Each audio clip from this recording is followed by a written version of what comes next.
Over 4,000 autopsies, yet this case nearly broke me. When the body of Adrian Shaw arrived, everything looked routine. A belt? A shower rod? A tragic suicide. But under the cold fluorescence of the morgue, Dr. Miranda Cross would uncover details no pathologist should ever ignore: pristine fingernails, a uniform ligature mark, and unexplained tapping in the walls. What began as a simple exam soon revealed a calculated horror, and one question haunted her: how do you expose a killer who knows every twist of forensic science? Adrian Shaw was a 31-year-old accountant whose life had unraveled: a bitter divorce, a sudden layoff, and mounting debt. Neighbors in Lincoln Park complained of a foul smell, and his landlord discovered him in the bathroom, belt knotted to the shower rod, body suspended. Police found no signs of forced entry, no struggle, and Shaw's prescription bottle was empty. Everything pointed to a tragic suicide. But when Dr. Miranda Cross began her meticulous external exam, photographing the classic inverted V ligature mark and noting the eerily unblemished hands, she realized this case was anything but routine. Dr. Cross stood over Adrian Shaw's body, clipboard in hand, eyes narrowing as she cataloged the first oddities. From the moment she photographed the ligature mark, an almost textbook inverted V on Shaw's neck, something felt off. In a typical hanging, frantic victims leave telltale scratches or tissue debris under their nails. But Shaw's hands were pristine, clean, unbroken fingernails with not a single fiber trapped beneath. No defensive wounds, no scrapes or bruises, nothing to suggest a last-ditch struggle. She turned next to his attire. Shaw lay dressed in a crisp white dress shirt, neatly pressed slacks, and polished leather shoes, odd choices for someone who'd supposedly spent his final hours trapped in a steamy bathroom. The belt he'd used bore no frayed edges or buckle scuffs. It looked brand new, as if selected purely for its uniform appearance. Dr. Cross traced her pen around the belt's impression, perfectly, even in depth and width, down to the millimeter. Her breath caught when she noted the stomach contents. A half-digested meal of Chinese takeout shrimp, lo mein, and kung pao chicken sat in Shaw's stomach as if he'd eaten a normal dinner, not someone on the brink of suicide. No alcohol, no extra pills. Just a full, unhurried meal, consumed hours before his death. Leaning in under the magnifying lamp, she examined the clothing fibers for subtle tears or overstretching hallmarks of forced movement or concealment, but found nothing. Every detail pointed toward an implausibly clean, almost clinical staging. As the fluorescent lights hummed overhead, Dr. Cross felt that first prickle of unease. These clues weren't just unusual, they were impossible. And in that moment, she knew this wouldn't be an ordinary autopsy. Dr. Cross dimmed the overhead fluorescent lights and leaned closer to the Y incision she'd already made. The autopsy suite, normally a realm of objective science, felt charged with unanswered questions. She began with the heart, perfectly normal muscle fibers, no signs of arrhythmia or infarction. Next, the lungs, clear, pink, fully expanded, with no edema or waterlogging that a hanging victim sometimes displays. Even the liver and kidneys showed no stress markers or toxin buildup beyond routine antidepressant levels. As she opened the abdomen, the most perplexing detail emerged. The stomach was nearly full. Shrimp lo mein, kung pao chicken broken down enough to indicate digestion for 2 to 3 hours before death. In her 19 years of practice, Dr. Cross had never seen a true suicide subject dine so heartily beforehand. She photographed the contents meticulously, her pen hovering over the notes. Meal timing inconsistent with suicidal intent. The belt impressed around Shaw's neck, when examined under magnification, revealed an impossibly uniform depth and width, no variation from buckle to tail. Dr. Cross turned, her lab coat whispering against the steel table, and checked the ambient temperature, a steady 68 degrees Fahrenheit, yet she felt a chill creeping through her bones. Was it just her apprehension, or had the room actually cooled? Under the surgical lamp, she scrutinized Shaw's fingertip puncture wounds.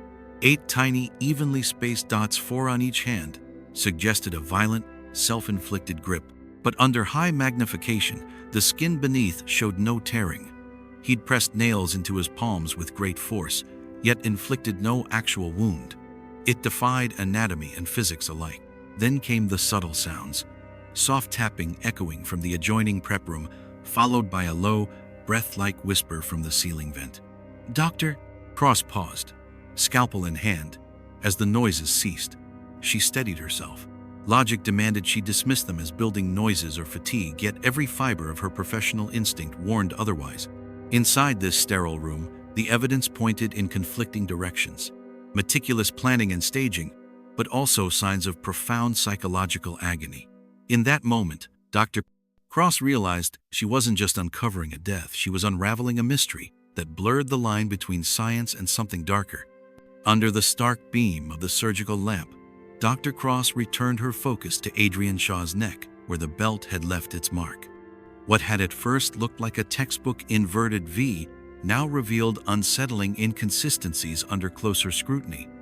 She snapped high-resolution photos, then donned a pair of magnifying loupes to examine the edges of the impression.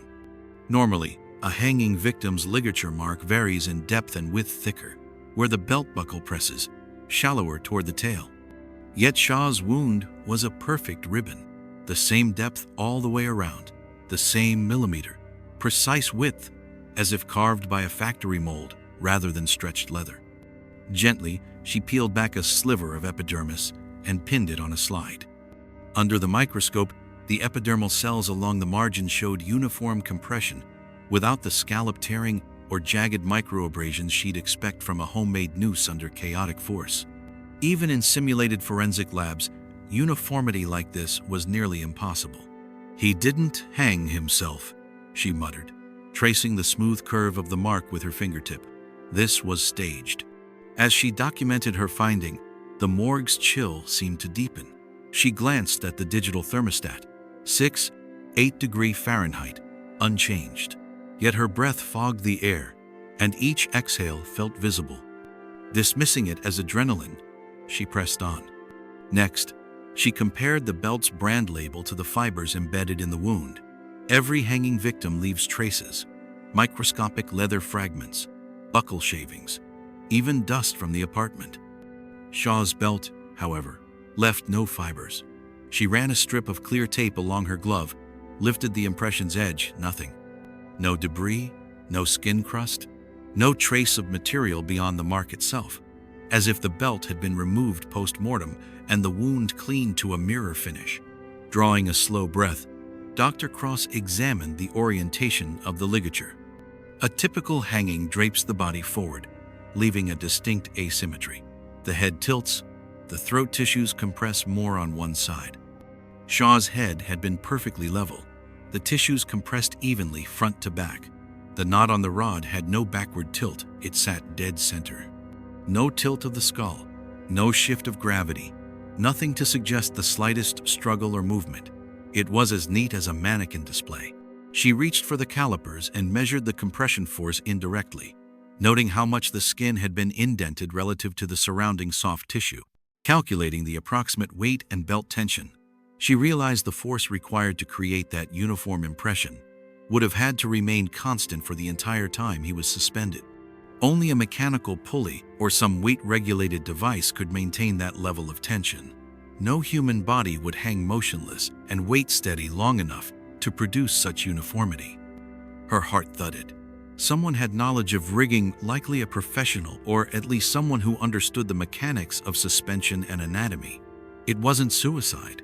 It was a chilling, premeditated tableau.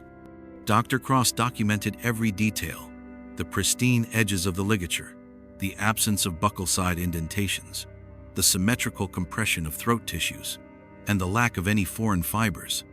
She labeled tissue samples, noting on her chart, uniform circumferential ligature, improbable human, only suspension, suggests external device or staged mechanism.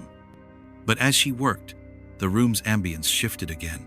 The lights overhead flickered, not in a simple electrical surge, but in a deliberate pattern: 2 quick blinks, a pause, then 3 more. It felt like a signal. Her pulse surged as the fluorescent bulbs hummed a deeper tone, vibrating through the steel table. Setting down her instruments, Dr. Cross stepped back, and surveyed the suite. Every piece of evidence, the clean belt, the immaculate noose impression, the precise tissue compression spoke of planning and surgical precision.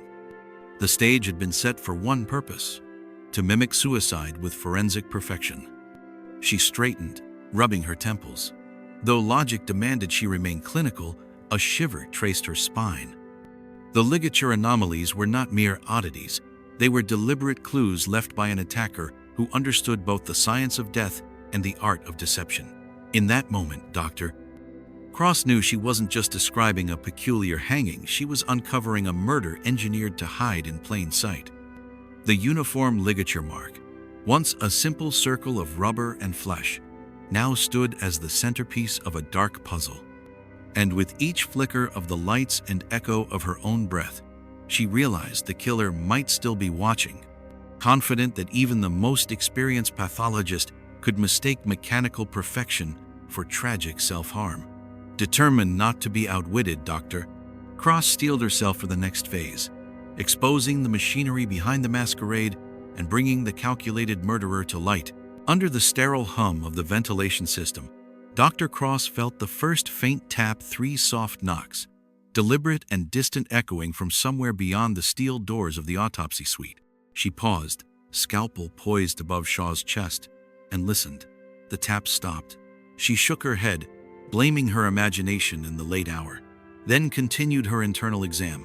Moments later, as she examined Shaw's abdominal cavity, the tapping resumed, this time closer. 4 beats in a slow, measured rhythm. Tap, pause, tap, pause, tap, pause, tap, pause. It sounded as if someone were rapping on the wall studs with purpose. Dr. Cross set down her instruments, heart thudding, and peered through the small window in the door. The hallway was empty, fluorescent lights casting long, empty shadows. She returned to the table, but the oppressive quiet wouldn't last. From the ceiling vent came a low, breath-like whisper, indistinct, almost conversational. It rose and fell, as though 2 voices were quietly trading words. Dr. Cross felt the hair at the nape of her neck stand on end. She approached the vent, gloved fingers tracing its cold metal grid, but could detect no source, no ductwork beyond, no hidden speaker. The whispering paused, then a single tap emanated from beneath the examination table. She knelt, heart pounding, and swept a flashlight beam under the table's edge, empty. The tapping moved to her left, then to her right, evading any direct pinpoint. Every time she followed it, it ceased, only to begin again from another corner of the room. Breathing deeply to steady herself, Dr. Cross reminded her mind, "You're tired. It's an old building. Settling pipes, wiring, yet the taps were too rhythmic, too patterned for random creaks." And the whisper, it carried an uncanny clarity, a cadence that hinted at hidden urgency. Pushing aside her unease, she pressed on with the autopsy, but every tissue sample, every slide she prepared, felt tainted by the unseen presence. When she reached for the microscope eyepiece, the whispering flared, as though offended by her proximity, then died the instant she leaned back. She paused at the autopsy log on her clipboard, hands trembling. The taps resumed, 6 quick raps, then 5 slow ones, almost as if signaling a code. Dr. Cross jotted a note. Tapping intervals, 3, 4, 6, 5 beats. Possible mechanical source? Unable to locate. Her clinical mind raced to explain. Building stress, phantom perception, auditory pareidolia. But deep down, she knew this wasn't sleep deprivation. It felt sentient. The whisper returned, softer now, seeming to circle her like a gentle breeze. It carried no words she could understand, but it resonated with the tiny puncture wounds under Shaw's nails, a distress call she hadn't known she was listening for. She imagined the victim's final moments, a tortured reply echoing through the walls, reaching out for someone to hear. Summoning her composure, Dr. Cross closed her eyes and focused on the rhythm. Tap, tap, pause, whisper. A pattern formed in her memory, indistinct but insistently deliberate. She opened her eyes, determined to finish the exam and record her findings. The taps ceased altogether the moment she lifted the final tissue sample. Silence descended, a profound quiet that pressed against her eardrums. She exhaled, ungloved her trembling hands, and wiped sweat from her brow. The room felt colder now, as though emptied of warmth by the very sounds she had heard. Bagging Shaw's remains for storage, she couldn't help glancing at the ceiling vents, imagining shadowy figures drifting just out of sight. As she locked the autopsy suite door behind her, the whisper echoed one last time, soft, almost grateful. "Doctor." Cross paused, hand on the handle, and acknowledged the unspoken message. She had listened. In that moment, she understood that the most crucial evidence might not live on slides or in photographs, but in the silent messages hidden in the taps and whispers of a room haunted by its secrets. Dr. Cross's gloved hand trembled as she leaned closer to Shaw's hands under the magnifying lamp. There, among the smooth skin of his palms, lay 8 pinpoint wounds, 4 on each hand so tiny they almost seemed intentional markings rather than injuries.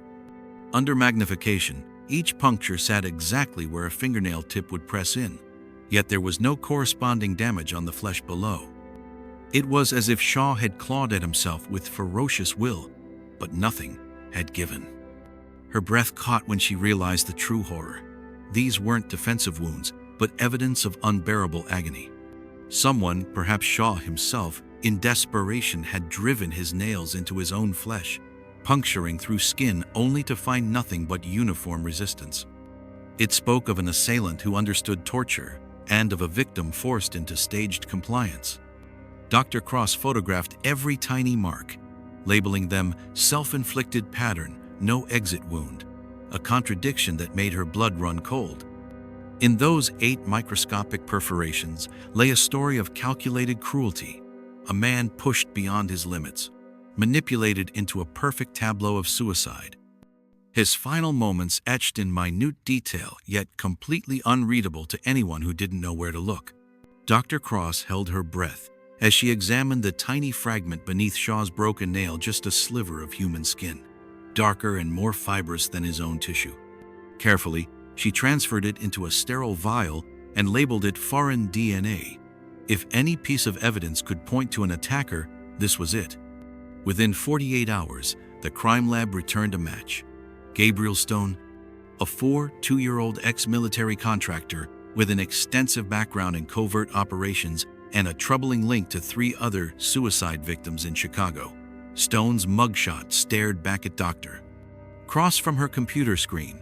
Steely eyes, square jaw, the kind of face trained to follow orders without question.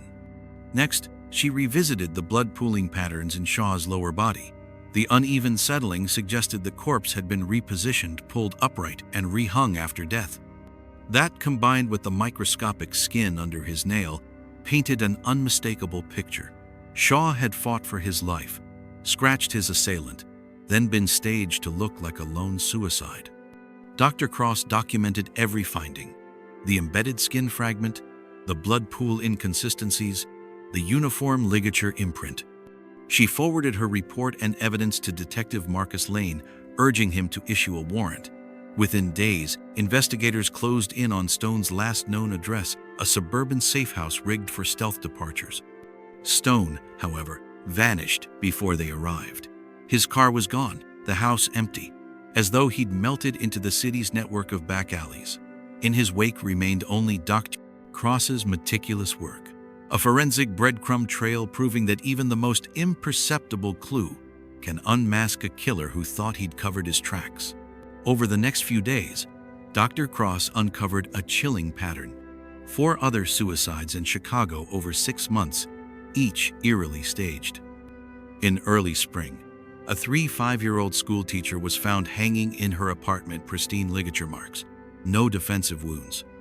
2 months later, a mid-level attorney appeared to have taken his own life in his study, neatly positioned belt, immaculate fingernails, identical blood pool inconsistencies. Last winter, a tech executive was discovered in his garage, the rope looped with factory precision, his clothing unwrinkled as if ironed on the spot.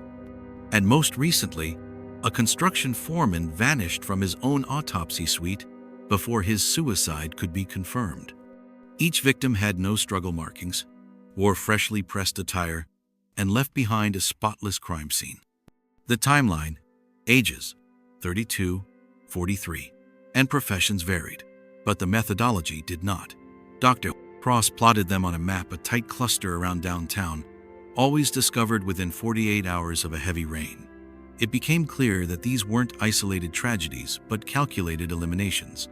The same hands that meticulously staged Shaw's death had orchestrated an entire web of victims, trusting forensic routines to conceal a ruthless campaign. And somewhere in the storm-soaked streets of Chicago, a killer continued to bide his time. Dr. Cross stared at the map on her wall, its clusters of red pushpins marking each so-called suicide that had been anything but. Chicago's sprawling grid of streets and alleys suddenly looked less like a city and more like a predator's carefully plotted hunting ground. She had traced Gabriel Stone's last known movements from the upscale safe house in Ravenswood to the shadowy backrooms of underground clubs on the near South Side, but the true mastermind remained faceless, elusive, operating from the fog beyond her reach. She pushed herself away from the desk and walked to the window overlooking the darkened city. Street lamp halos glowed against low-lying clouds. Rain threatened, though none had fallen. In the distance, she could see the faint silhouette of Lake Michigan, its surface mirroring the overcast sky. Was that where the killer lingered? Or perhaps in an unmarked townhouse in Hyde Park, issuing orders through encrypted messages and untraceable calls? Dr. Cross returned to her autopsy, notes her most powerful evidence: the pristine ligature marks, the microscopic skin fragment, the precise blood pool inconsistencies, the hidden puncture wounds. Each datum was a piece of the puzzle, and she was convinced that only someone with extraordinary resources and deep forensic knowledge could orchestrate such flawless staging. That kind of expertise pointed to a shadow network, a killer backed by money, technology, and ruthless intent. She reached for her phone and dialed Detective Lane. His voice was cautious but alert when he answered. "Any new leads?" she asked. "Maybe," he said, running a hand over his stubbled chin. "We've traced some funds, large wire transfers going through a shell account tied to a corporation called Meridian Holdings. It's registered offshore, but the payment trail threads back here, Chicago, Meridian Global Solutions. They have no office, just a mailbox in River North." Dr. Cross scribbled notes. "What does Meridian do?" "Legitimate front," Lane replied. "They claim to consult on corporate security, but according to some sources, they have deep ties to private military contractors and a reputation for handling problematic personnel matters." Problematic personnel matters. The phrase made her blood run cold. Shaw, the school teacher, the attorney, the tech exec, all professional, all respectable. And now, she was beginning to see a pattern. Each victim had, in one way or another, threatened someone's bottom line: embezzlement, whistleblowing, inconvenient financial disclosures. Meridian's clients could have motives far beyond personal vendettas. They had reputations, stock prices, billions in assets to protect. Stone was ex-military, Dr. Cross said. He had the training to strike in silence, to dress a crime scene with engineering precision. Meridian paid him, I'm guessing. Exactly, Lane agreed. And there may be more.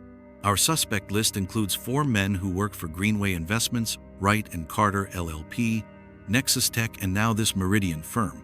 All companies have had recent boardroom turmoil. All had inside information floating around. Someone decided legal remedies were too slow. Dr. Cross tapped her pen against the desk. We need to unmask the puppet master. Who at Meridian stands to gain the most from these deaths? They spent the next hour pulling public records and combing corporate filings. Meridian's ownership was layered. Shell Company in the Cayman Islands, linked to a trust in Zug, Switzerland, which funneled funds to a nominal CEO, one Daniel R. Whitmore. Whitmore's bio was slender. A former compliance officer. No public footprint beyond a college graduation photo and a few conference appearances. But his LinkedIn profile boasted ties to military contractors and private equity firms, specializing in hostile takeovers.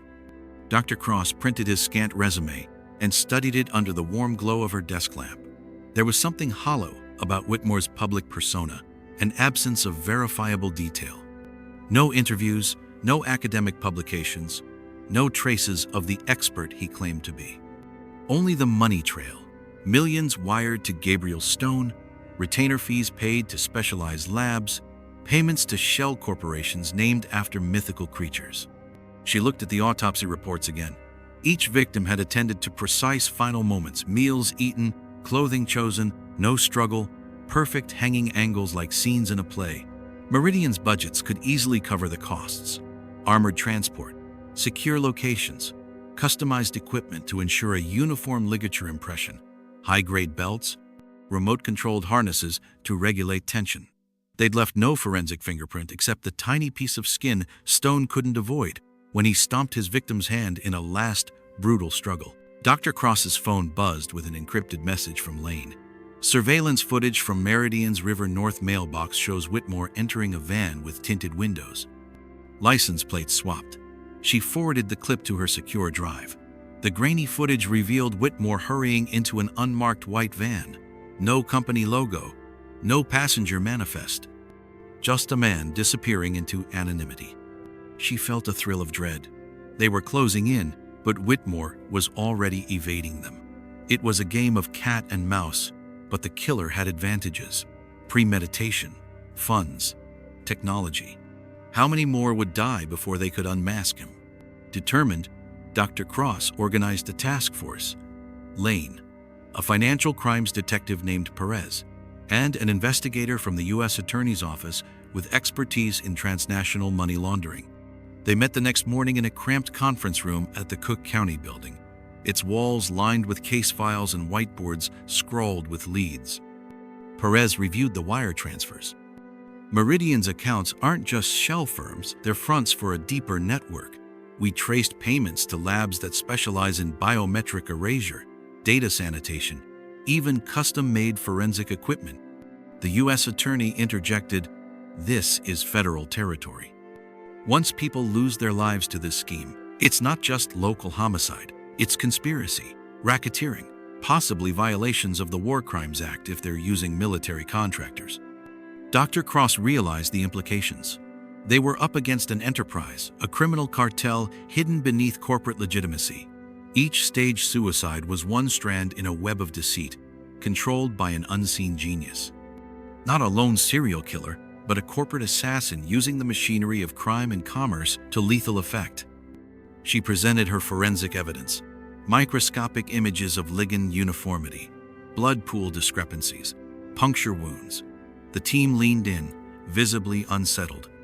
"You've shown these weren't accidents," Lane said. "These were executions." The U.S. Attorney nodded. "We'll need hard warrants for financial records, foreign assets, travel logs. We start by freezing Meridian's U.S. accounts and tracking Whitmore's credit card activity." For the first time since the case began, Dr. Cross felt a surge of optimism. They had the blueprint for unmasking the mastermind, for dismantling the network that had toyed with human lives. But they also knew the challenge. Whitmore and his backers would fight back legal loopholes, offshore trusts, intimidation. They were up against people who never intended to leave a trace. That night, Dr. Cross returned to the autopsy suite for one final private visit. She stood at the stainless steel table, the same shadows and tiles that had witnessed the truth. She spoke softly into the sterile air. "Adrian Shaw, you aren't alone anymore. We'll find the ones who did this. We'll find the man behind the curtain." As she left, the lights flickered the same pattern of 2 blinks. Pause. 3 blinks. She paused in the doorway, heart pounding.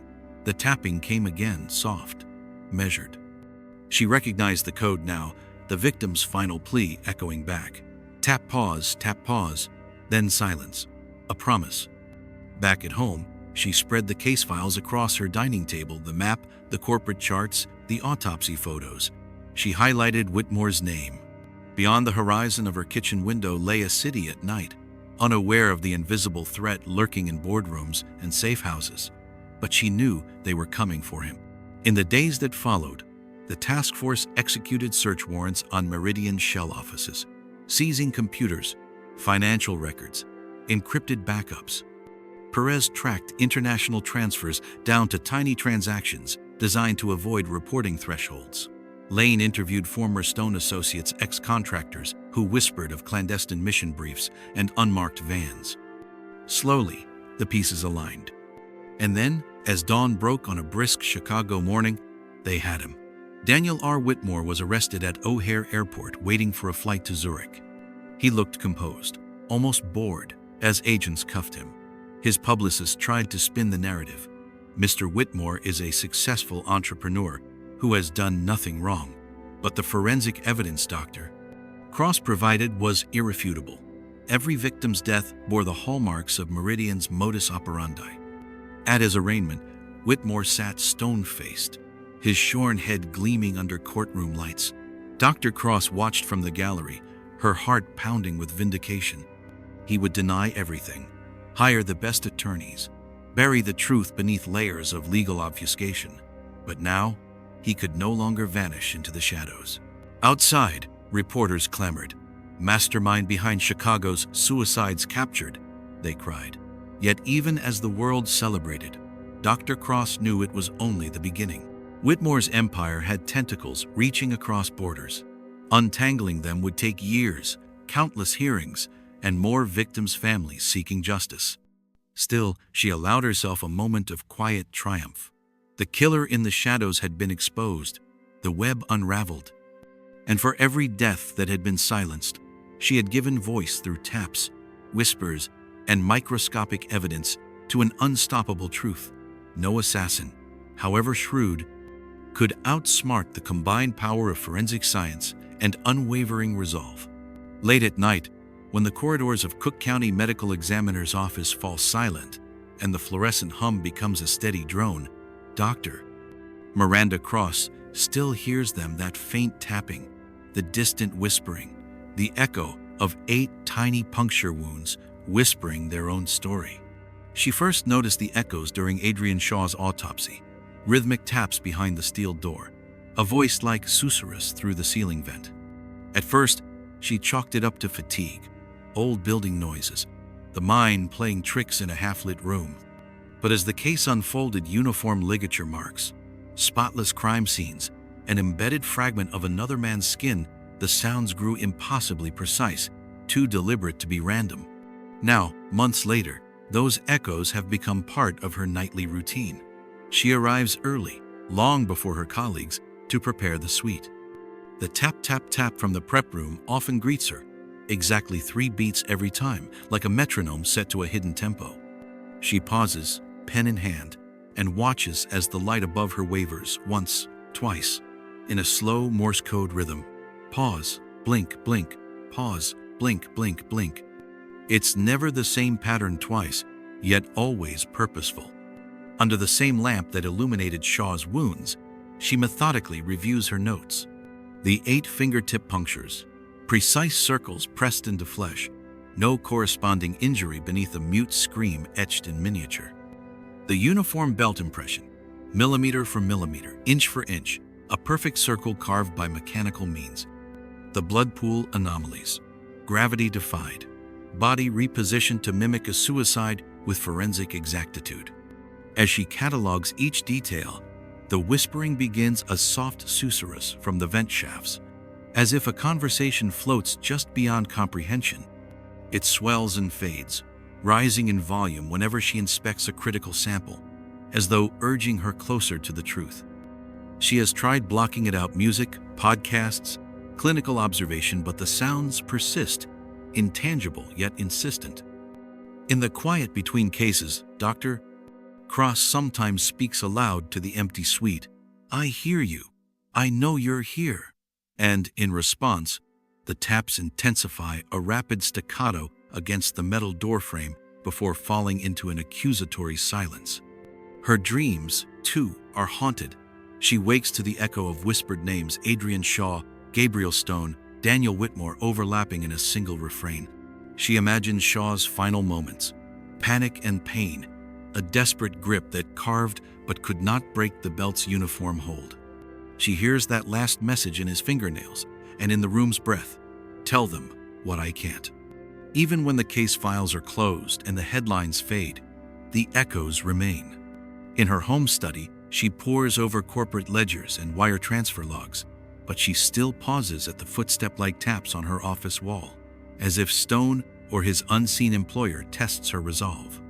She has installed sound monitors, only to find the recordings flat, no anomaly detected, reinforcing her belief that these echoes exist just beyond the realm of measurable science. Colleagues have asked Dr. Cross if she feels safe if the killer's reach extends to her now. She offers a measured smile. "I work with death. I trust what I can see."